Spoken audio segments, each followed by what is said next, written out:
In this session, we're going to cover an area called Manage Parts. Manage Parts can be accessed either through your work orders or prioritization. Let's go into prioritization and show you how this is going to work. Double click and open this up off of the main ribbon.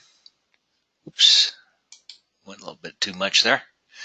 So on your main ribbon in the prioritization, you're going to see over towards the far right a little section called Manage Parts.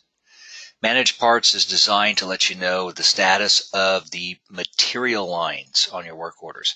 Does not have any effect on labor lines or sublet lines, just strictly the material lines.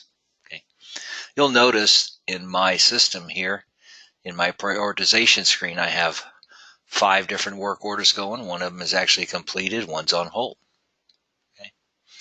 So when I open Manage Parts, you'll see it does look quite different.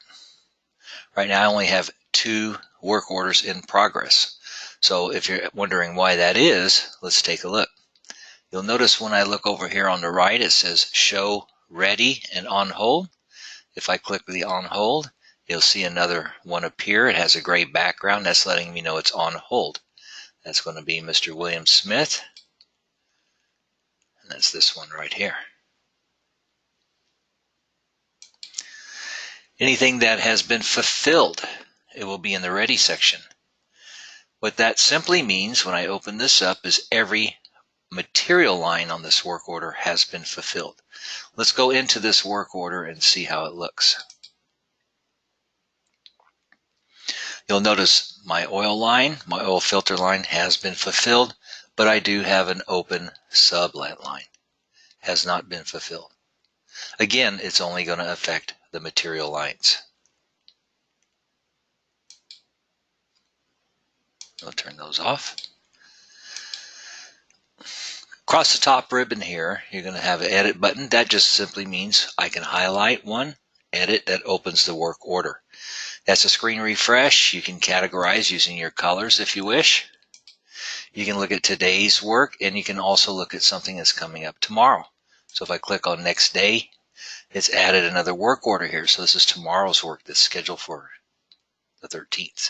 Today is the 12th. I can go into prioritization or work orders here. You also have a column chooser. The column chooser does allow you to turn off any of these headers. So if I go in here and open this up and say I don't want the appointments or promise times, I've turned them off. I can also set this however I like. And the nice thing about this is a workstation setting, so once you set it, it'll remember. You can also take these columns and drag them and change the order. So it's whichever you prefer. So let's break this down. This search does allow me to search any of these columns. So if I go in here and look for 2011, it's going to pull it right up. I can search in the plate, the name, appointment time, whatever I want. So let's open this up and take a look at what we have here. So here we have a work order, Bill Smith, where we have lookup required. What is lookup required? Here I have these wiper blades. If I go double click and open the line up,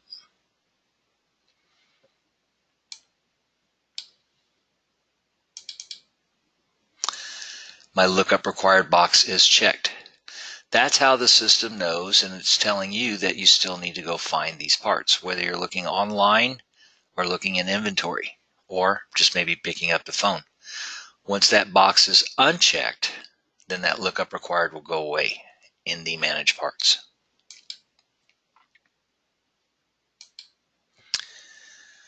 Waiting for parts, here I have a part that I have actually created a purchase order on.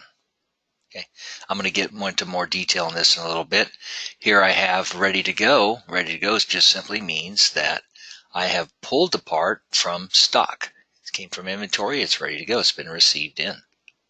So anytime you do pull from stock from your inventory, it will let you know.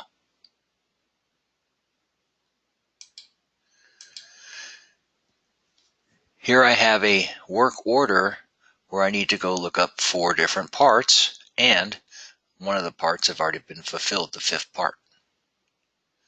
So let's go into this work order and let's see how this all is going to play out. So what I'm going to do is just simply double click and open the work order up. So let's go search for parts.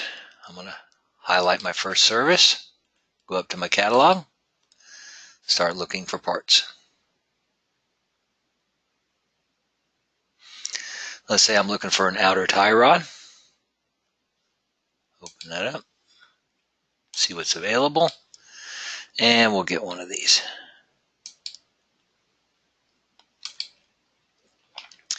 I'm going to go look for some tires. Say we're going to look for some 215s, 55 17s.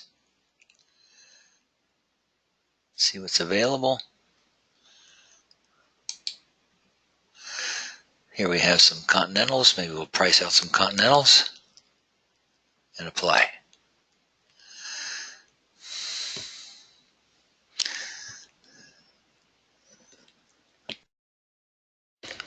On my oil filter, again, it's always going to let me know if I have an inventory, just like any other part.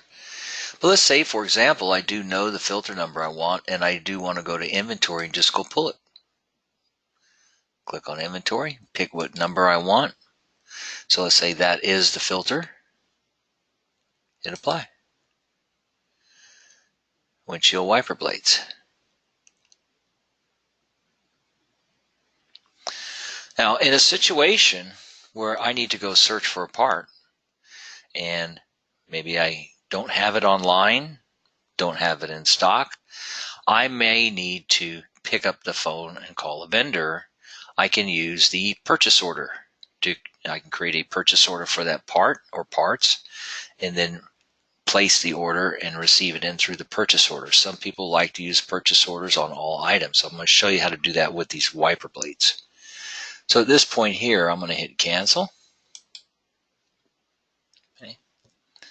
I'm going to save this, and let's see how things start to change in the manage parts. So I still need to look up the windshield wipers. Here we looked up these 4 tires from this supplier, NTD. That's what they had at the store. There's in their network. Here's the tie rod in from O'Reilly. Now you see here is quantity 2. I only want 1, so we will go change that quantity before we order it. The oil filter we pulled from inventory. Lets me know what we had in stock, how many we've used. I'm sorry, this is my oil. Quantity, cost, and then here's the oil filter itself. So let's go over to these wipers and let's go create a purchase order. I'll go down to my wiper blades.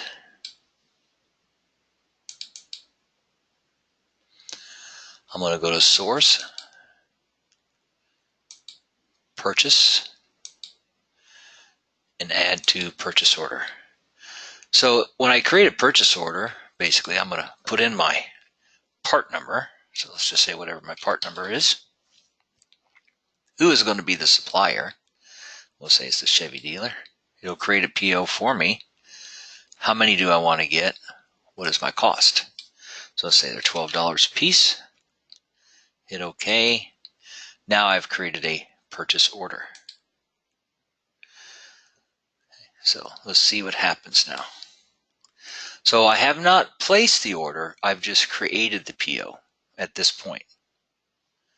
Do a save. Now, to be ordered. Here's the difference. You'll notice it shows me who the supplier is, but it does not show me anything over here on the right on how many they have. This is your giveaway. This is how you're going to tell the difference between I made a purchase order, I looked it up online. So here I've looked these up online. Or here, this is a PO. And yes, I do realize at this point it does not show the purchase order number here.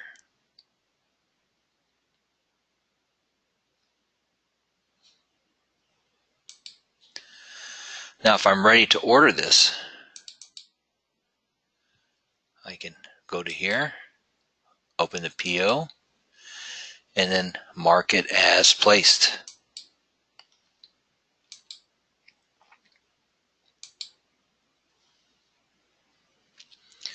Do a save, come back to manage parts, and you see how the status has changed. Now I'm waiting for the parts. Again, still don't have anything over here, but I do know I'm waiting for the parts, so that's telling me that the order has been placed, marked as placed. Now these items here, when I go to order direct online, then it's going to change it to waiting for parts also. So let's go back and do that.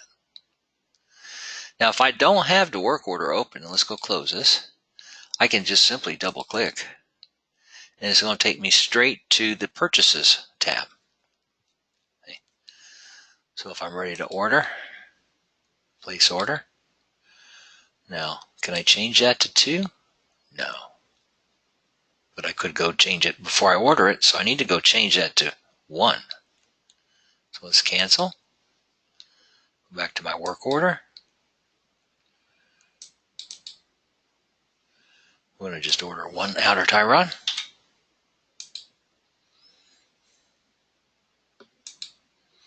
Now I've changed my quantity.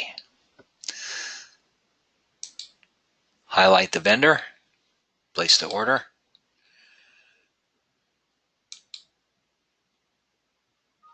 Wait for the confirmation. Next vendor, here's my tires. Place my order. Wait for the confirmation. So once my confirms come through and I go back to my manage parts, now it's going to let me know the date and the time and the confirmation number. So again, as these parts arrive, I just simply highlight, either open the PO or receive. Since that's a single item, I can do that. Put in my number, receive it in, and then the next one. This one is my invoice number. Go to my work order. You'll see that the parts have been received. Let's do a little save here. Go to my manage parts. All been ready to go. So as soon as they're received, they're ready to go. Now on this purchase order, I do have to receive it. I can either A, go straight into the purchases and receive it, or B, go right into that line item and receive it. So either way, it still needs to be received. So if I open this back up, go into my work order,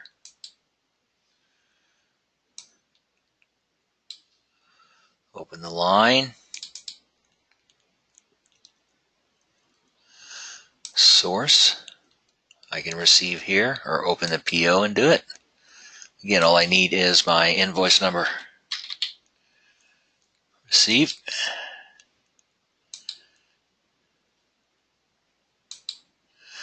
So all my material lines have been fulfilled. Save that. Go to manage parts. It has disappeared. Go to ready. There it is. So again, as soon as the last material line gets fulfilled, it immediately disappears unless you have this ready box checked.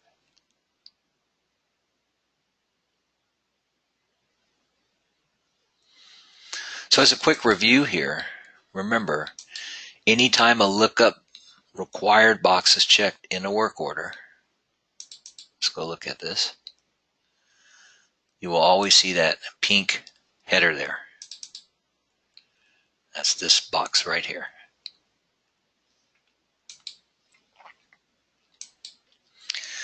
As I order parts, place the order, whether it's online or through a purchase order. It'll let me know it's waiting, Again, if it's online, it'll let you know over here the date and time it was submitted and the confirmation. As you receive a part in or pull it from inventory, it'll let you know it's ready to go. So as you can tell, it's very, very easy to use. It's quick, straightforward, simple. You can look at what's ready. You can look at what's on hold. You can even see what's coming up the next day. See, I got that on next day. So there's scheduled work coming in tomorrow. Maybe I need to go get some parts for this vehicle coming in tomorrow. And you can use this at any time and have it open all day long. And that is Manage Parts.